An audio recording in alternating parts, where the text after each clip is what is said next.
Allahumma rahamna bil Qur'an waj'alhu lana imaman wa nuran. Alhamdulillahirabbil alamin. Rasa syukur kita tujukan kepada Allah Subhanahu wa taala. Pada kesempatan sore hari ini kita diberikan begitu banyak kenikmatan oleh Allah, mulai dari kenikmatan keimanan yang ada di dalam dada kita, keislaman, kesehatan dan sempat, sehingga Allah Subhanahu wa taala menjadikan kita ringan untuk kita menghadiri majelis yang mulia ini sebagai bagian dari komitmen kita sebagai bapak, sebagai ayah dalam rangka menunaikan kewajiban kita mendidik anak-anak kita. Mudah-mudahan dicatat oleh Allah Subhanahu wa taala sebagai pemberat timbangan amal ketika kita menghadap Allah Subhanahu wa taala. Salawat dan salam mudah-mudahan senantiasa tercurah kepada suri tauladan kita Nabi Muhammad sallallahu alaihi wasallam, pada para keluarga, para sahabat dan pengikut beliau hingga akhir zaman kelak. Amin ya rabbal alamin. Bapak-bapak yang saya hormati, pada kesempatan sore hari ini, sebagaimana diamanahkan kepada saya, ada beberapa hal atau materi yang mungkin untuk bapak-bapak yang sudah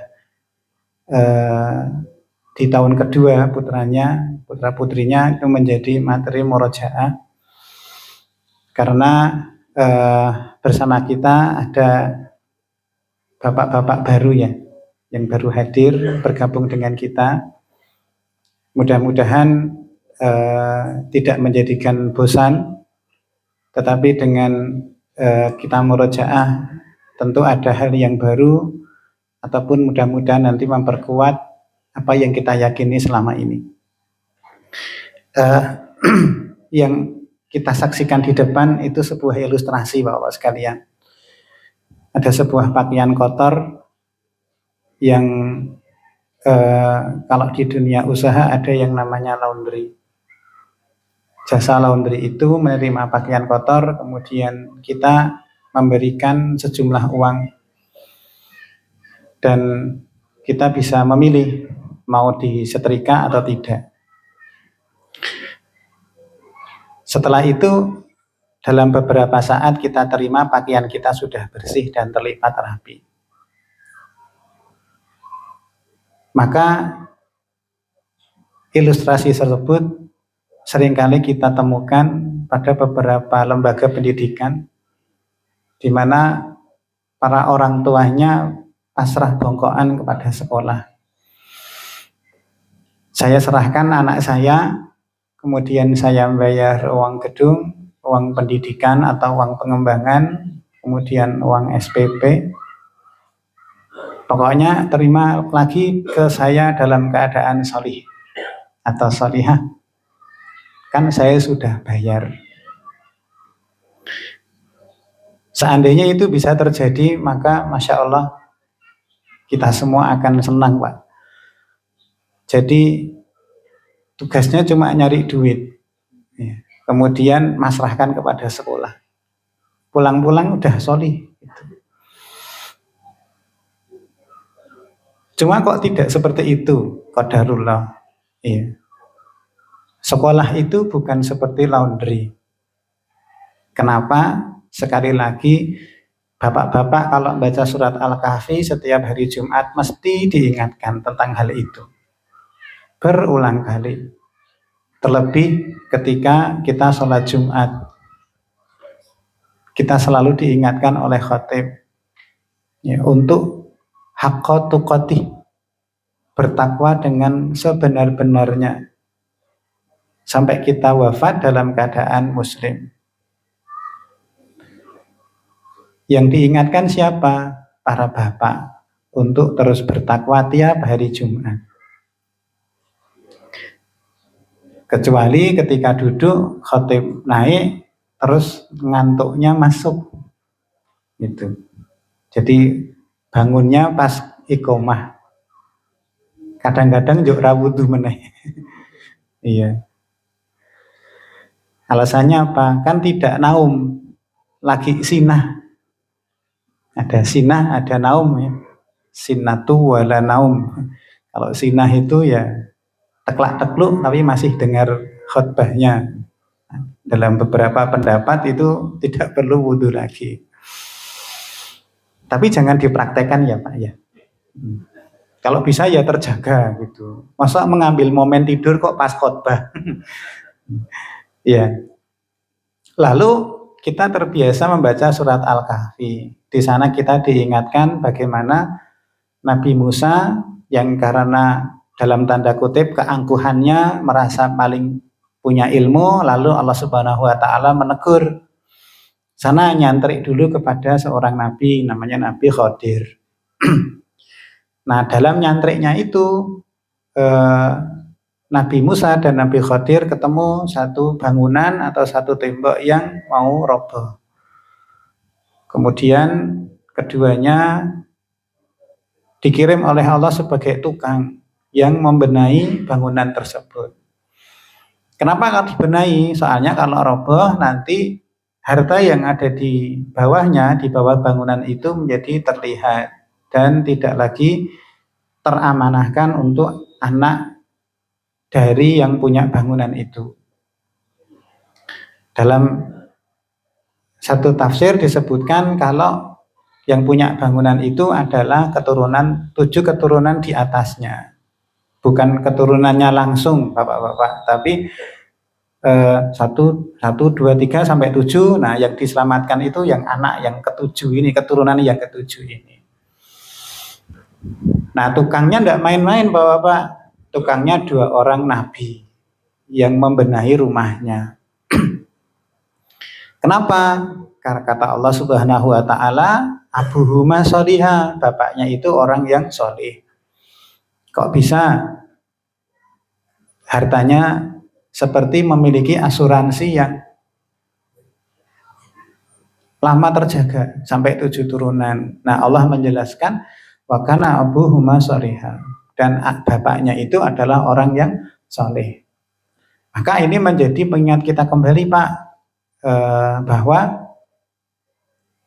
ketika kita menginginkan anak kita itu menjadi anak yang baik, yang berbakti sama kita, nah ngeceknya kita duluan, ya, ngeceknya kita dulu. Jadi sebelum kita memilih sekolah, sebelum kita screening ini sekolah yang tepat untuk anak saya seperti apa, nah saya dulu, gitu, kita dulu. Bagaimana kadar keimanan kita, kabar keimanan kita, kabar amal kita sudah bagaimana? Ya, apakah sudah pantas ya untuk harta kita itu terjaga sampai anak kita? Nah, itu menunjukkan kalau kesolehan ayah itu terikat pada anaknya. Seperti difirmankan di surat Al-Balad ya, wa walidi wa ma walad, dan demi pertalian ayah dan anaknya. Nah, Allah memesankannya ayah, bukan ibu, juga bukan kedua orang tua, tapi mengatakan wa walidi wa ma walad, dan seperti pertalian antara bapak dengan anaknya. Demikian juga Pak, ketika Allah menyampaikan begitu banyak komunikasi orang tua dengan anak di dalam Al-Quran, dan 90% komunikasi yang muncul adalah antara ayah dengan anak. Ya. Luqman memberikan nasihat pada anak, Ibrahim dengan Ismail. Ya kan? Nah, itu menunjukkan kalau yang harus cerewet itu bapaknya. Jadi jangan jadi bapak bisu. Meneng we, takoni anak iyo meneng, dia jarang mengajak omong. Saya tadi sebelum kesini nyekrol IG Pak, terus ketemu satu sosial eksperimen. Jadi seorang anak SMP, kok seorang anak SMP, satu kelas Pak, satu kelas itu diminta untuk menyampaikan apa keinginannya, terus direkam sama gurunya. Kebanyakan Pak itu menyampaikan, saya ingin dibelai bapak. Saya ingin dipeluk bapak. Itu kebanyakan itu. Terus ada yang komentar, ayah, kemana nih ayah gitu. Jadi Pak, jangan malu ya Pak, sering-sering meluk anaknya, sering-sering nyayang anaknya, dicium. Bilang I love you sama anak-anak itu jangan pelit gitu Pak. Iya. Nah itu lebih baik seperti itu Pak, apalagi yang punya anak putri. Soalnya apa? Nanti yang bilang I love you itu orang lain Pak, gawat Pak. Sudah kecil SD, nanti ya Pak SMP, ketemu media sosial yang mematakan I love you itu bukan kita ternyata Pak. Tapi orang yang tidak dikenal di luar sana. Nah itu hatinya akan kena Pak. Dan kalau sudah kena repot nanti nyabutnya. Jadi kalau kita punya putra putri, terus kemudian kita bermuamalah dengan sekolah, jangan disamakan sekolah itu seperti suatu laundry. Yang itu kita tinggal bayar SPP, kemudian biar sekolah yang mendidik. Nanti jariah, pahala jariahnya yang dapat sekolah. Kita nggak dapat, ya. Maka wajib Pak, seorang bapak itu bisa baca Al-Quran kalau anaknya ingin bisa baca Al-Quran dengan baik. Belajar tahsinul qiraah. Saya pengen ngecek tapi enggak tegel, malu saya nanti. Siapa yang sudah belajar tahsinul qiraah? Belajar baca Al-Fatihah dulu Pak, kayak saya. Saya belajar baca Al-Fatihah sampai sekarang belum lulus itu. Iya ya Pak, betul Pak, betulan. Masih ada aja yang keliru gitu. Ketika setoran sama istri saya, baca Al-Fatihah itu ya masih saja ada yang keliru. Iya. Ternyata ya angel gitu. Nah, Bapak-bapak sekalian, sebagai seorang arsitek rumah tangga yang berfungsi berperan sebagai insinyur ya ibu. Kalau bapak itu arsiteknya. Mudah-mudahan nggak kebalik ya. Itu mesti punya visi. Visi itu mau dibawa kemana? Nah, dalam Islam visi itu sekalian yang jauh, Pak. Kalau visinya itu pendek, itu menunjukkan kualitasnya semakin rendah. Sebagaimana rendahnya dunia yang oleh Rasulullah Shallallahu Alaihi Wasallam dikatakan lebih rendah dari bangkai kambing yang cacat. Sebagaimana satu kisah ketika Rasulullah jalan-jalan bersama para sahabat, terus kemudian Rasulullah ketemu dengan bangkai kambing. Ada yang mau beli nggak? Ya nggak ada lah, masuk bangkai kambing kami beli. Ya udah tak kasih, mau nggak? Nggak mau. Nah kemudian Rasulullah menjelaskan, nah, dunia itu di hadapan Allah seperti lebih rendah dari bangkai kambing ini. Maka kalau orientasi kita dalam mendidik anak itu orientasi dunia, maka ketahuilah bahwa orientasi itu merupakan orientasi yang rendah. Maka jangan jadikan tujuan. Seperti kalau saya gini, kalau misal kita nasihati anak kita, anak putri ya, misalnya punya anak putri, didekati laki-laki, nah laki-laki yang mendekati karena kecantikanmu itu hanya untuk menikmatimu, bukan menikahimu. Iya. Jadi kalau orientasinya dunia, maka ya nanti pendek. Tujuannya sangat pendek dan hina, seperti bangkai kambing tadi itu. Maka jadikan orientasi kita itu orientasi akhirat. Nah, hal ini dinasihatkan kepada kita oleh Allah Subhanahu wa taala lewat firman-Nya. Walladzina amanu wattaba'athum dzurriyyatuhum biimanin. Dan orang-orang yang beriman dan yang anak cucu mereka mengikuti mereka dalam keimanan, artinya Pak, kita lebih dulu beriman. Anak-anak cucu kita mengikuti kita dalam keimanan. Sehingga mengikuti itu di belakang, Pak. Oleh karena itu, kalau di sini dikatakan anak cucu mereka mengikuti dalam keimanan, berarti kita lebih beriman, kita beriman terlebih dahulu.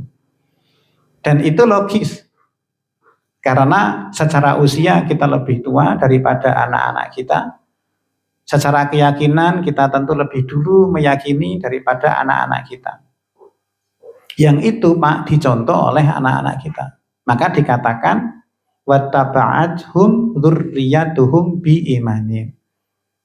Mereka itu mengikuti keimanan seperti kita beriman. Cocok Pak. Kan anak itu lahir dalam keadaan fitrah. Nah orang tuanya yang itu menjadikan Nasrani, Majusi, Yahudi. Lingkungannya, nah lingkungan terdekat apa? Ya orang tuanya. Maka senantiasa ngecek kondisi anak itu terlebih dahulu ngecek kondisi kita. Sehingga dikatakan ketika seorang anak itu melakukan satu hal yang menunjukkan keburukan atau penyimpangan dalam agama, akhlak yang kurang baik, maka solusinya kan orang tua istighfar terlebih dahulu. Sebelum ngecek yang lainnya, istighfar terlebih dahulu. Alhaqna bihim dzurriyyatahum wa alatnahum min amalin min syai'in. Kami hubungkan anak cucu mereka dengan mereka dan kami tiada mengurangi sedikit pun dari pahala mereka. Kullu mri'in bima kasaba rahina. Tiap-tiap manusia terikat dengan apa yang dikerjakannya. Maka di surga ada satu komplek yang akan mengumpulkan keluarga. Kan enak Pak kalau di dunia itu dikumpulkan oleh Allah, nanti di surga itu juga reuni Pak sama anak cucu kita. Masuk ya nggak rindu dengan anaknya, dengan istrinya. Nah agar itu terwujud, maka ya berarti kita bersama-sama masuk surga dengan istri, dengan anak-anak kita. Nah visi kita itu Pak, ya, visi kita sebagai kepala keluarga itu. Visi itu akan jadi apa, misi itu dengan cara apa. Nah tinggal caranya bagaimana. Nah sudah, nanti itu teknis, ya itu teknis. Pertama yang akan kita lakukan untuk mewujudkan visi kita itu sudah digariskan oleh Allah Subhanahu wa taala dalam kisah Maryam. Yaitu dengan cara berdoa. Nanti kita akan lihat urutannya. Apa doanya? Rabbana hablana min azwajina wa dzurriyyatina qurrata a'yun waj'alna lil muttaqina imama. Ya Rabb, kita memohon kepada Allah agar diberi pasangan. Pasangan-pasangan apa pasangan, Pak? Pasangan-pasangan toh? Iya. Terjemahnya pasangan-pasangan, Pak. Tapi untuk Bapak ya. Bukan untuk Ibu ya. Nah, Ibu pasangan kan enggak ada atau poliandri? Iya. Ada ibu-ibu di sana? Enggak ada ya? Aman.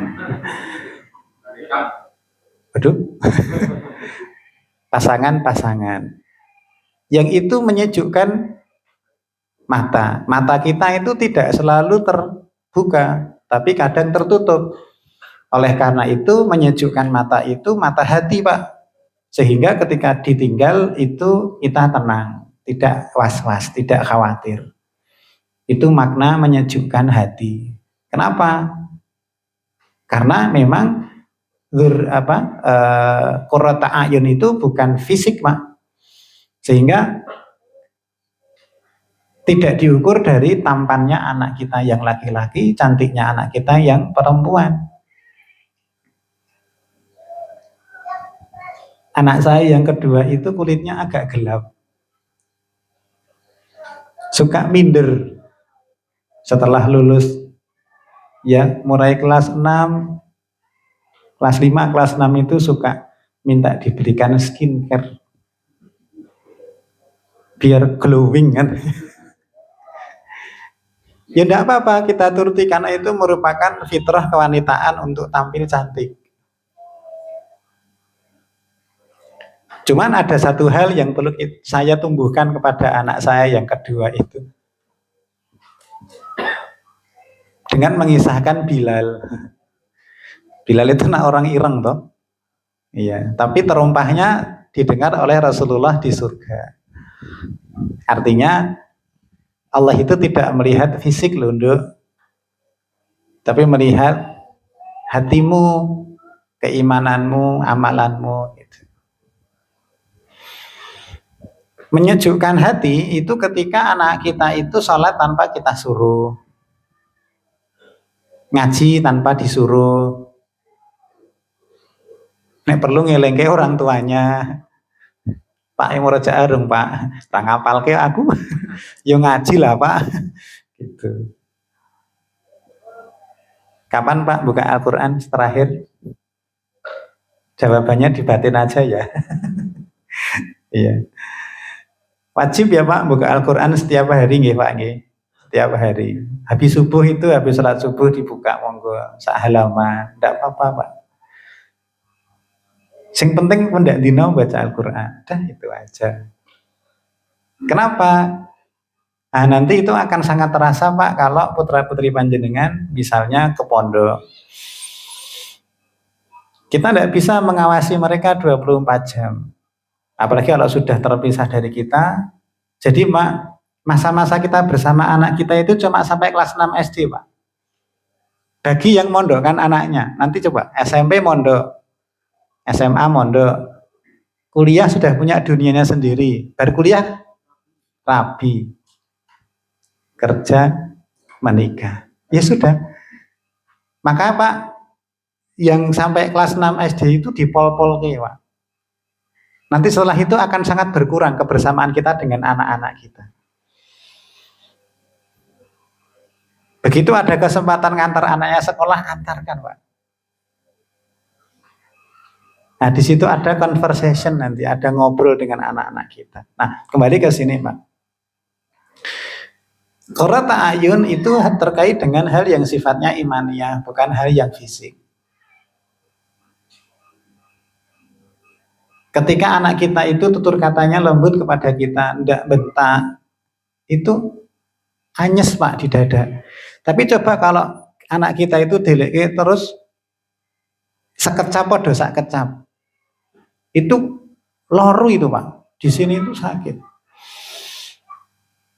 Nah ibu saya dulu ketika saya ngayal itu kan nek gedene jebule kaya ngene mbiyen tak kubur urip-uripan. Saya masih ingat itu ibu saya ngomong kayak gitu. Neng saiki enggak ada ya gitu. Orang tua. Tapi karena saya dulu dididik dengan cara VOC ya, alhamdulillah Pak. Pirsa nggih cara VOC nggih? Iya. Ketika masuk kelas, tangannya dijulurkan, begitu guru nemoni kukune dawa diapakne Pak? Tutuk. Sekarang kayak gitu sekali viral Pak. Mlebu KPAI itu.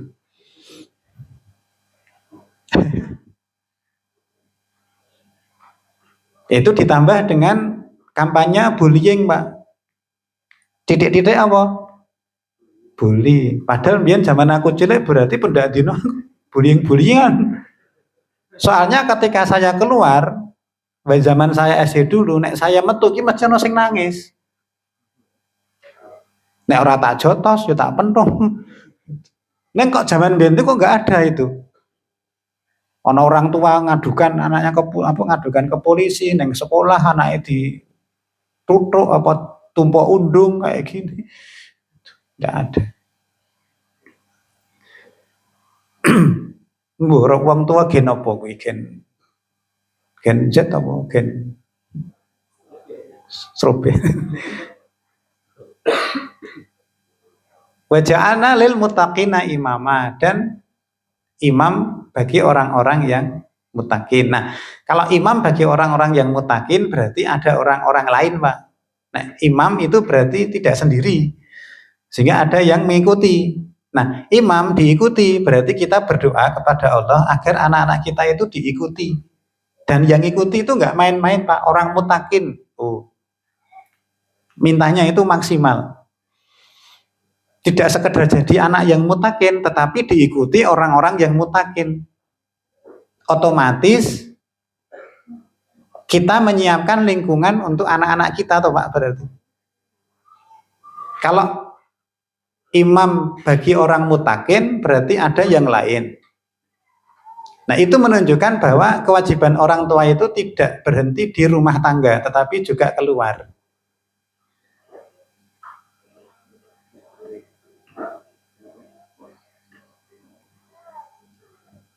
Awalnya punya pengajian kecil di rumah, terus seakan-akan rutap jadi besar. Nah, Pak Afri berhak berdoa menjadi imam orang-orang yang muttaqin. Nah, ya Ibrahim ya. Nanti yang lainnya juga mengikuti. Siapa? Mengikuti Ibrahim misalnya kayak gitu. Artinya kewajiban dakwah itu tidak hanya di rumah tapi juga ke masyarakat. Nah, ini doa kita, Pak. Dan itu menunjukkan Allah menempatkan pasangan sebelum anak-anak. Jadi pasangan dulu baik, baru kemudian anak-anak. Itu menunjukkan kalau tugas ayah itu untuk mendidik anak sejak sebelum menikah. Kapan? Ketika mencari pasangan, Pak. Jadi kewajiban mendidik anak itu dimulai dari ketika kita mencari calon ibu untuk anak-anak kita. Tentu kan kita selektif, Pak. Masuk anak-anak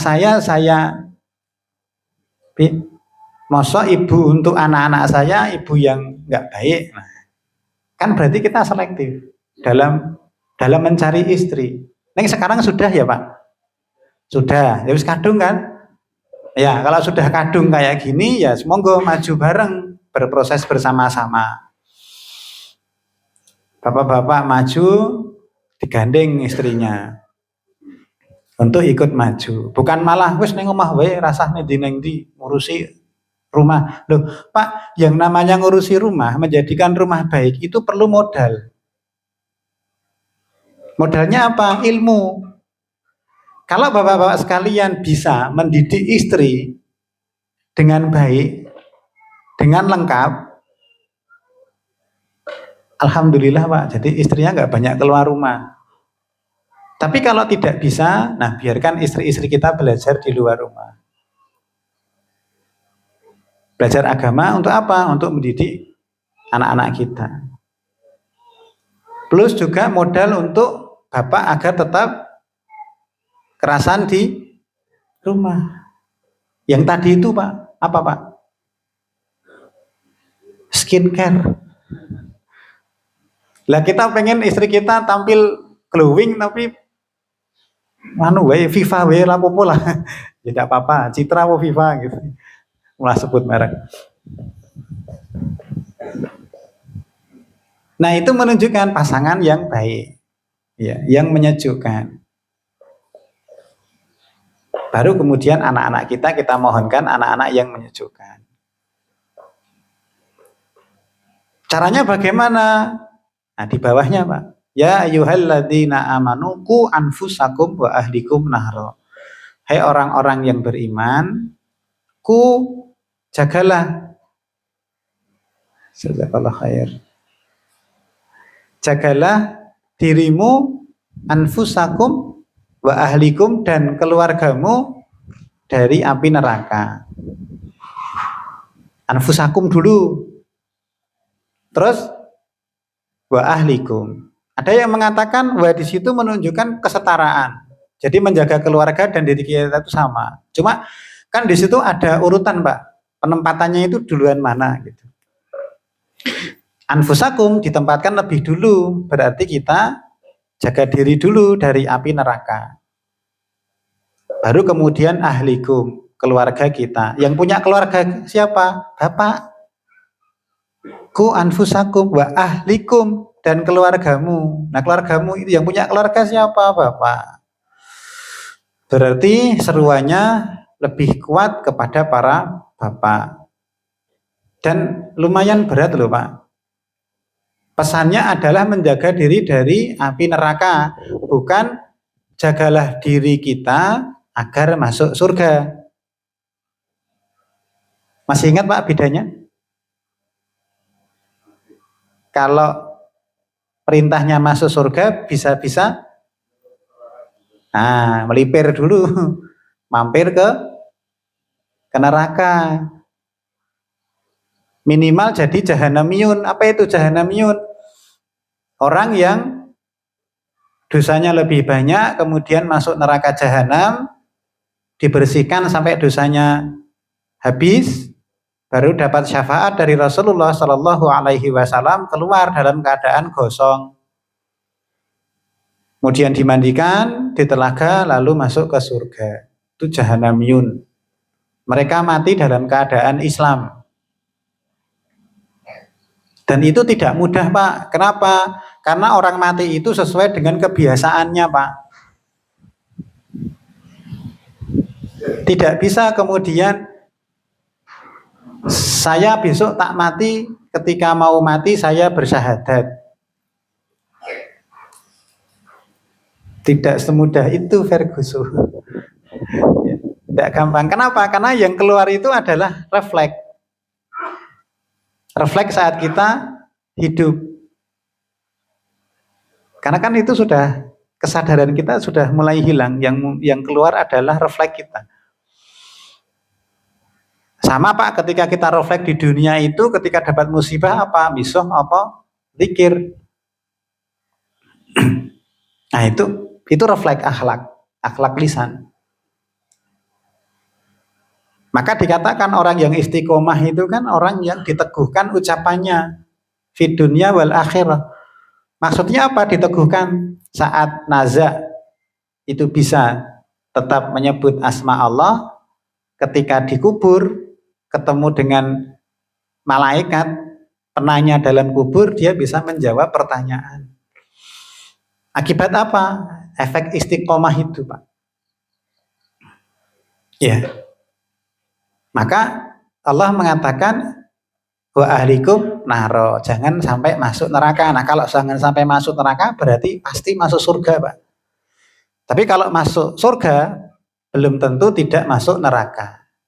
Bisa jadi melipir masuk neraka dulu, cemplungke, baru kemudian diangkat. Dan jangan sampai kita punya cita-cita yang minimalis, yang penting masuk surga. Jangan, Pak. Itu enggak tertanggungkan itu nanti. Ya. Nah, hal itu diceritakan oleh Allah di dalam surat Al-Imran ketika istri Imran, Hana, mengatakan, ya Tuhanku, ini nazartu laka, sesungguhnya aku menadarkan kepada engkau, mafi batni muharrara, anak yang dalam kandunganku itu menjadi hamba yang soleh dan berkhidmat di Baitul Maqdis. Karena itu terimalah nazar dari padaku, sesungguhnya engkaulah yang maha mendengar lagi maha mengetahui. Saat mengandung, ibunya sudah punya nazar. Nanti anak saya minta jadi marbot masjid. Bukan dokter, bukan insinyur, bukan guru, bukan pengusaha juga, Pak. Tapi cita-cita orang tuanya sederhana. Sesok anak saya jadi marbot masjid. Gitu. Ada satu bentuk ibadah yang menegaskan keikhlasan, yaitu apa? Nazar. Ketika Ibunda Handa melahirkan anaknya, dia mengatakan, ya Tuhanku, sungguh aku melahirkan seorang anak perempuan, padahal digadang-gadang laki-laki awalnya. Karena ma'bud masjid itu kan laki-laki. Tetapi lahirnya perempuan. Tidak apa-apa. Kata Hana, Allah lebih mengetahui apa yang dilahirkannya itu. Dan memang kok anak laki-laki tidak seperti anak perempuan. Beda Pak. Laki-laki beda dengan perempuan. Maka jangan disamakan. Segala sesuatunya pun jangan disamakan. Cara mendidik juga tidak bisa disamakan. Kebutuhannya berbeda. Dan aku namai dia dengan nama Maryam. Aku mohon perlindungan untuknya serta anak-anak keturunannya kepada pemeliharaan engkau daripada setan yang terkutuk. Didoakan, lahir, diberi nama, berdoa Pak. Nah itu. Tadi dinadarkan suatu bentuk doa, yang ini juga doa lagi. Apa doanya? Tidak hal yang lain Pak, tetapi doanya agar dilindungi dari setan.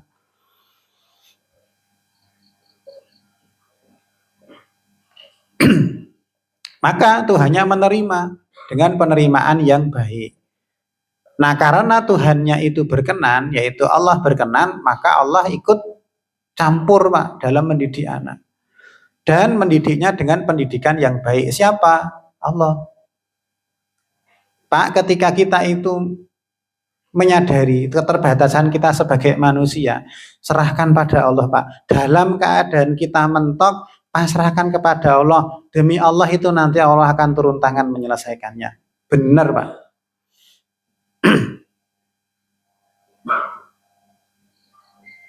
Itu mesti Pak. Bapak-bapak yang punya mungkin pernah umrah, mesti punya kisah-kisah masing-masing. Entah itu mulai mau berangkat umrah, ataupun ketika umrah di Tanah Suci, itu merasakan apa.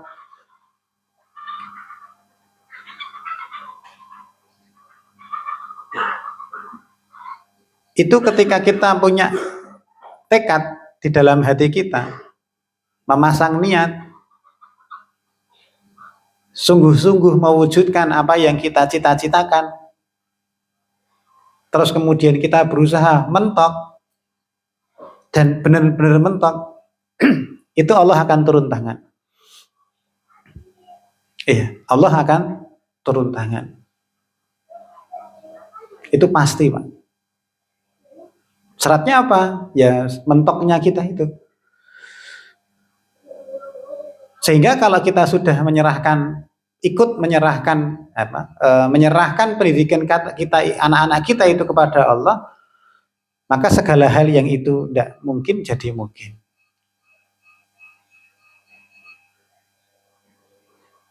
Selain itu, Allah menjadikan Zakaria pemeliharaannya.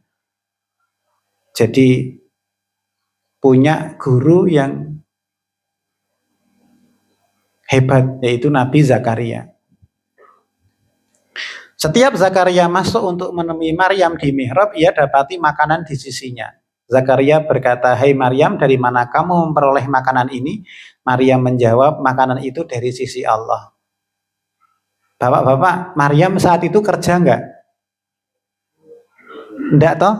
Tapi di mana? Di mihrab toh? Iya, di mihrab. Tapi rezekinya datang. Datang. Maksud saya gimana? Ini Pak. Ingat cerita Ibunda Hajar Pak? Ketika sa'i dari sofa, marwah, itu maksudnya kan mau nyari air untuk anaknya. Betul ya? Ya. Nah, yang kita tahu, air itu dari usahanya Ibunda Hajar langsung atau justru datang dari sumber lain? Dari sumber lain. Ketika Ismail nangis, kemudian menjejakkan kakinya, malaikat turun, menjejakkan sayapnya untuk mengalirkan zam-zam. Zam, kumpul. Nah, itu maksudnya.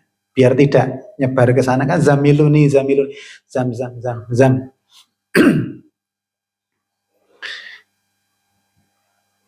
usaha Ibunda Hajar itu tidak membuahkan hasil secara langsung. Cuma Allah mendatangkan hasilnya lewat Ismail. Kayak Maryam. Maryam tidak bekerja, tapi didatangkan rizki. Gini Pak, matematika Allah Subhanahu wa Ta'ala itu memang tidak sama dengan matematika kita. Orang yang kerjaannya jadi penjual mie dok-dok, itu hasilnya itu tidak cukup untuk membiayai kuliah anaknya.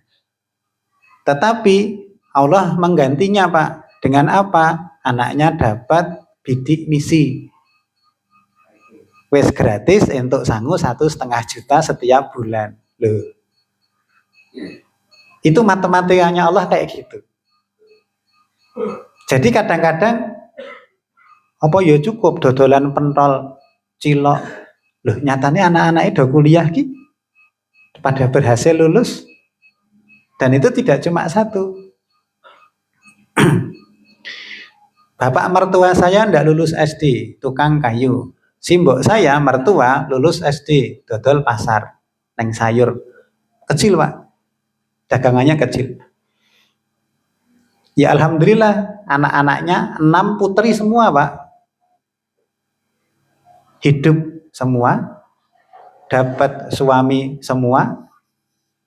Terus setelah dapat suami hidup baik dan kembali menyukupi kebutuhan orang tuanya. Misalkan mertua saya mau bangun, ya sudah, mantu-mantunya yang gerak Pak. Iya. Itu enggak perlu pendidikan tinggi.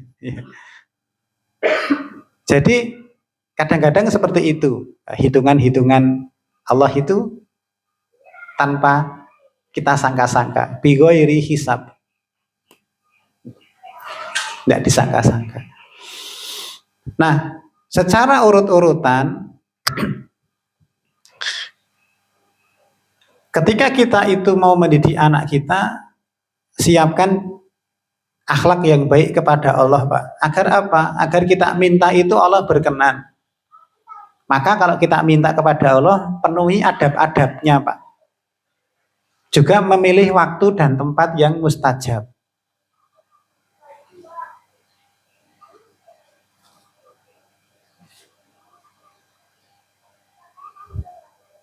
Kalau kita masih di Indonesia berarti waktu-waktu mustajab. Kalau Bapak Allah panggil untuk tindak haji atau umroh, fokus untuk berdoa di sana. Itu apa ya? Ya hampir apa bukan? Itu banyak dikabulkan Pak. Ya banyak dikabulkan. Akhlak kepada Allah dan ya apa? Cita-cita yang tinggi. Ada harapan yang kita pasang kepada Allah Subhanahu wa Ta'ala untuk anak-anak kita. Kemudian doa agar dijauhkan dari setan sehingga Allah akan menerima karena orang tuanya ikhlas. Nah, kalau sudah seperti itu ada kemudahan dalam mendidik anak. Allah tutup kekurangan kita dengan yang lebih baik. Kenapa? Karena kita terbatas. Kemampuan manusiawi kita terbatas. Dan itu ditunjukkan oleh Allah Subhanahu wa Ta'ala memberikan figur bapak. Nabi Isa kan tidak punya bapak. Nah, dikasih figur bapak, Nabi Zakaria. Itu kayak Nabi Muhammad. Tidak ada bapaknya, ya Allah berikan figur bapak, Abdul Muthalib, Abu Thalib, semuanya figur bapak. Dan melengkapi serta mendapatkan rezeki yang ajaib, yaitu anak, bahkan keajaiban bagi pendidik, yakni diberikan Yahya bagi Zakaria. Zakaria sing belum punya anak, akhirnya punya anak. Jadi kalau orang Jawa namanya sumrambah. Efek dari kesolehan orang tua itu kesana-sana Pak. Ya. Nah yang pertama Pak, dari fokus kita terkait dengan apa yang kami sampaikan, pertama Allah jaga anak kita karena orang tua menjaga Allah. Itu sak paket, Pak. Jadi jangan harap Allah akan menjaga anak kita kalau kita tidak menjaga Allah. Duh, kok Allah kok dijaga itu gimana? Maksudnya adalah kita menjaga syariat Allah. Jadi bapak yang solih, caranya pertama kali apa? Ngaji. Ya, ngaji itu solusi tanpa masalah. Ya. Meskipun ada ujiannya. Ya.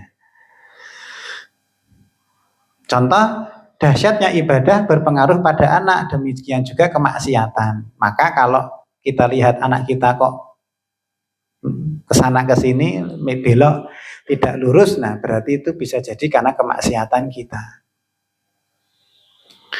Siapa yang menjaga 24 jam? Allah. Minta Allah, Pak, ikut menjaga. Termasuk juga mengetuk hati anak-anak kita. Karena yang punya hati itu Allah, Pak. Kita tidak bisa mengubah hati anak-anak kita. Allah yang mengubahnya, maka kita minta pada yang memiliki hati. Agar anak-anak kita terhidayai.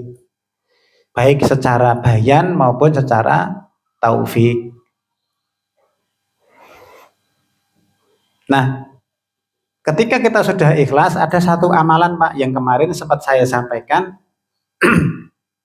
waktu pasca, udah lama sekali ya, materi Syawalan, ya masih ingat materi tentang silaturahmi yang kemudian saya belokkan pada materi sholat.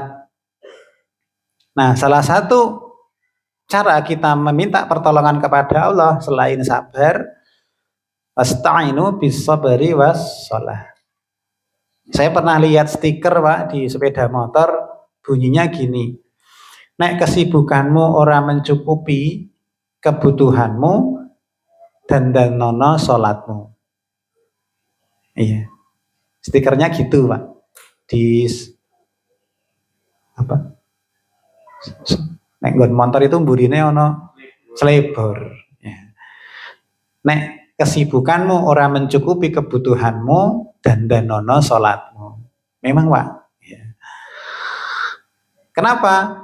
Nah, ini kemarin saya sampaikan terkait hal itu. Ketika kita bahas tentang silaturahmi yang menggunakan kata wassalah atau silah, itu kan asal katanya wassalah, yang itu merupakan ketersambungan kita kepada Allah.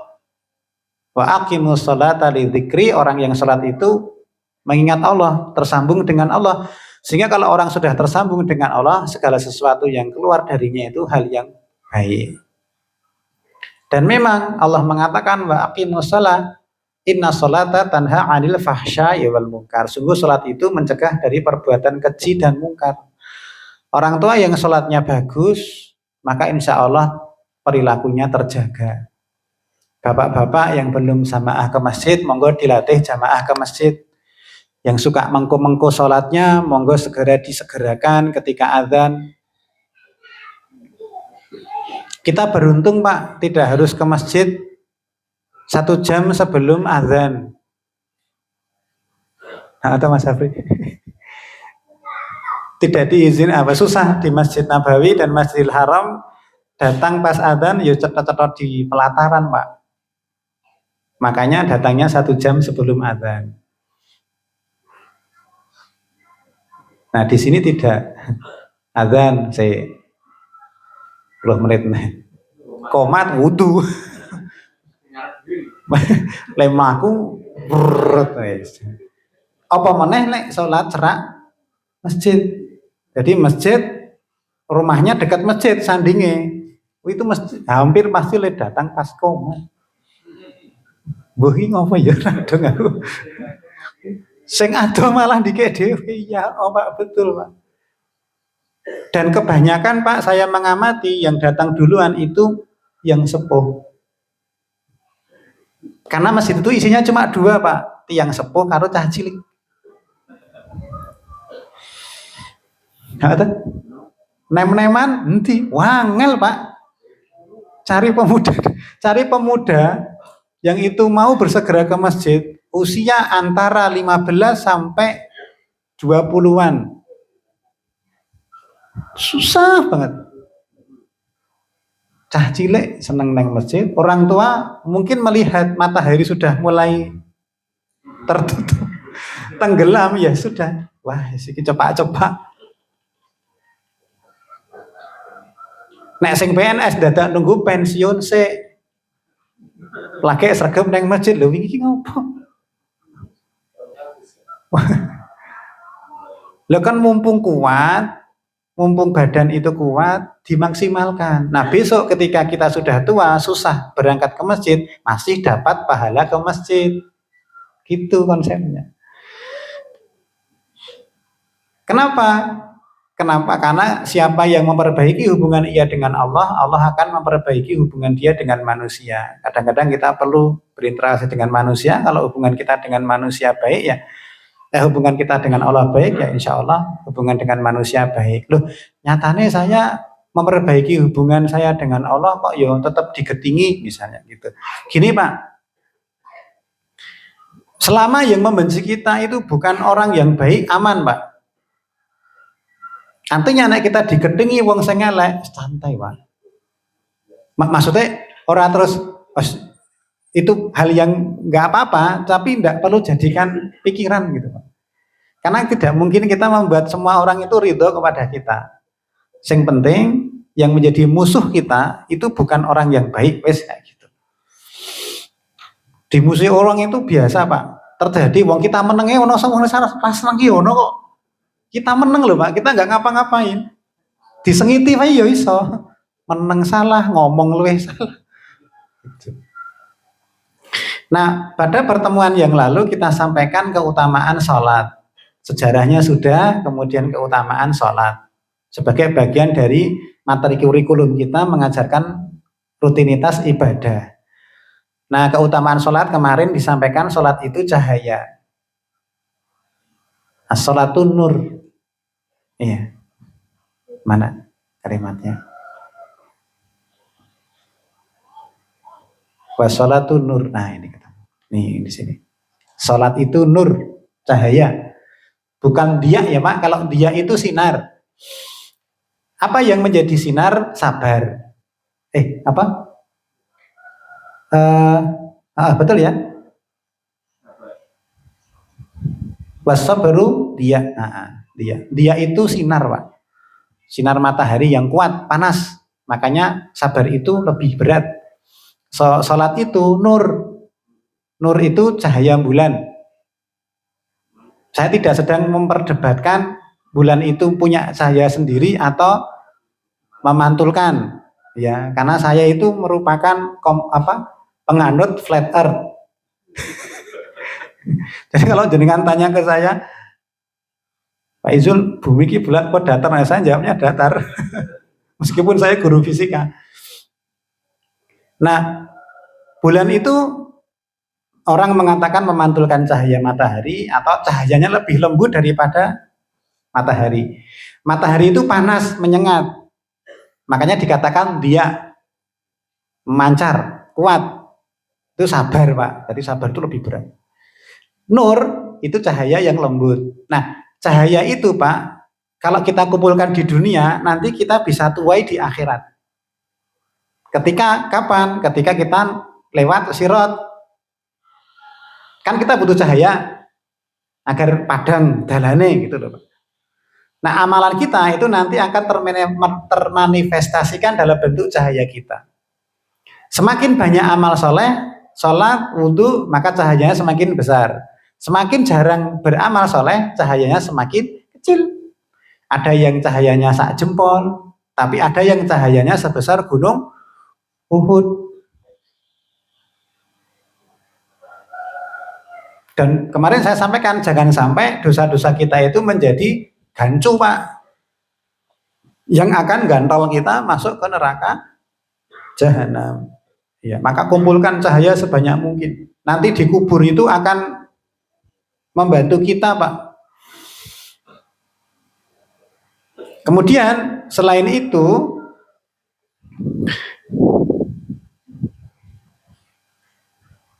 dalilnya adalah ketika Rasulullah bersabda, berilah kabar gembira bagi orang yang berjalan pada malam gelap gulita menuju masjid. Berarti sholat apa Pak? Dan paling susah ini nyan subuh. Apa maneh berdiding kayak gini Pak? Yes. Wis coba Pak, subuh ke masjid, wis latihannya itu Pak. Ya. Nanti kan suruh gugah Ibrahim. Mas. Aman. Kemudian yang ketiga, sholat itu menghapus dosa. Seperti kalau ada orang yang di depannya ada sungai, dia mandi setiap hari 5 kali, tentu itu akan bersih. Selanjutnya, saya skip. Nah, akibat meninggalkan sholat. Pertama, dia akan bersama dengan orang-orang kafir dan munafik. Iya. Dia akan bersama dengan orang-orang kafir dan munafik. Iya. Ketika kapan? Ketika di yaumul qiyamah. Iya. Karena mereka tidak mau sholat. Iya. Apakah patut kami memperlakukan orang-orang Islam, orang yang tunduk kepada Allah seperti orang-orang yang pendurhaka atau orang kafir? Ya. Nah, orang kafir itu tidak sholat. Ya. Sama kalau kita tidak sholat ya seperti orang-orang kafir. Jadi termasuk golongan mereka. Kemudian yang kedua punya nama khusus. Allah berfirman, masalakakum fi saqar. Apa yang menyebabkan kamu masuk ke dalam saqar? Nama neraka. Qalu lam naku minal musallin. Dahulu kami tidak termasuk orang yang melaksanakan sholat. Memang tidak sholat itu nggak kayak berbuat dosa kok Pak di masyarakat. Sampai orang-orang yang sholat 5 waktu itu dipredikatkan Islam taat Pak. Wah dia itu taat, sholih, apa? Iya, sholat 5 waktu. Sholat 5 waktu itu kewajiban. Kok bisa jadi ukuran hal yang luar biasa di masyarakat? Karena yang lainnya tidak sholat. Jadi tidak sholat itu kayaknya kok lebih ringan daripada maling. Buktinya tidak ada kok orang yang nggak sholat terus dantemi. Oh, toh? Panjenengan cari ya orang nggak sholat di masjid terus kemudian diantemi itu nggak ada. Pada zaman dulu orang yang sholat dalam satu riwayat dicarikan kayu bakar kemudian rumahnya dibakar. Ben apa ben metu sholat jamaah. Padahal dosanya jauh lebih besar. Persis Pak, karena itu dianggap sebagai hal yang rumah. Kalau panjenengan ke sana itu lurus terus munggah naik undang-undang tinggi sekali, Pak. Nah, terus belok kanan, terus belok kiri itu. Nah, itu di situ nek jenengan ke sana itu ketemu wong turu Pak ning ngono. Nah, karena saya pernah menemukan di situ tidur. Minta kepada sing bau. Tidak ada toh yang mukuli mereka. Syirik kepada Allah Subhanahu wa taala. Kenapa? Ya biasa, Pak. Beda dengan orang yang enggak sholat tuh. Apa orang yang maling itu. Pasti iso mati itu, Pak. Tapi kalau orang sholat enggak, ya karena itu dianggap biasa. Padahal dosanya sangat besar. Terus yang sholat perhatikan adab-adabnya agar tidak apa? Tidak terancam. Wailul lil musallin. Siapa? Alladzina hum an sholatihim sahun, yang lalai dalam sholatnya. Menunda, tidak memperhatikan adabnya, tidak khusyuk, sholat isih mikir liyane. Pakai prinsip faida farokhta fansob. Nek sholat jangan mikir makan, kalau makan jangan mikir sholat Pak. Maka kan kemudian kalau wis lapar sekali, makan sudah dihidangkan, bisa dimakan, adzan isya, wis engko makan dulu, diakhirkan sholatnya.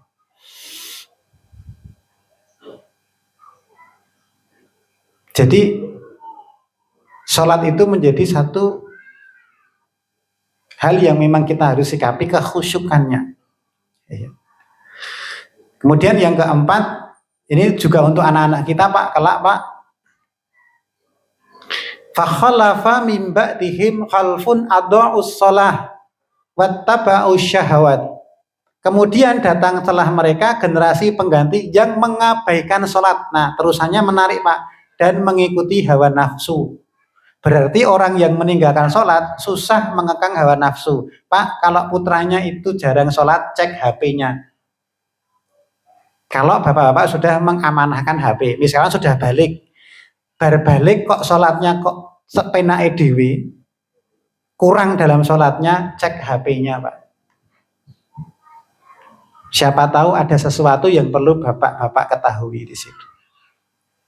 Kenapa? Orang yang sholatnya kurang baik itu mengikuti hawa nafsu, tidak bisa itu Pak ngekang. Itu kok wis mesti gitu. Maka Bapak sekalian, kita jadikan sholat itu kebutuhan, bukan satu kewajiban, tidak terbebani Pak. Kita butuh sholat. Kemudian yang kedua, amal yang murah tapi mahal perolehannya, yaitu dunia dan akhirat. Orang sholat itu, dunia dapat, akhirat insya Allah dapat. Dan sholat yang benar menjamin kebahagiaan dunia dan akhirat. Nah, jadi mari kita perbaiki sholat kita, terutama yang laki-laki dan bapak-bapak, biasakan untuk sholat jamaah di masjid di awal waktu. Jangan jadi ahlul masbuk. Jadi diciri nek kaiki mesti masbuk gitu. Ya. Nah kalau bisa di awal waktu. Yang memberatkan itu biasanya kalau tercirikan kita itu rodok soleh didik, mesti nek nggak masbuk kan jadi imam. Iya. Jadi terus keren-kerenan gitu Pak. Biar apa? Biar nggak jadi imam. Solusinya gimana? Ya berarti kita belajar Al-Quran, belajar baca Al-Quran, tahsinul qiraahnya diperbaiki, iso trikul ya ora apa-apa, ning kan bener. Jadi ngimami ya semanggu itu aja. Salat tarawih sing diwaca apa? Ya kuwi wae. Ya sah kok. Wong saya pernah salat tarawih di suatu tempat bacanya cuma satu ayat. Bukan. Iya. Yasin, ruku. Shad, ruku. Nun, ruku. Iya. Dulu saya salatnya di Masjid Pangeran Diponegoro Tegalrejo. Ada itu? Nah, di sana. Itu sak ayat. Imamnya jenenge Santoso. Marbot masjid. Jadi kalau dia jadi imam, wah Santoso, cepet iki. Jadi tetap tumak ninahnya dapat, ning cepet. Ya sudah satu ayat, itu aja. Kan sah. Baik Bapak sekalian, itu yang bisa saya sampaikan. Murojaah materi dan melanjutkan sedikit materi tentang sholat. Mudah-mudahan bermanfaat. Mohon maaf hal-hal yang kurang berkenan, lebih seperempat jam. Waktu saya kembalikan ke pembawa acara. Assalamualaikum warahmatullahi wabarakatuh. Waalaikumsalam. Allahumma rahamna bil Qur'an waj'alhu lana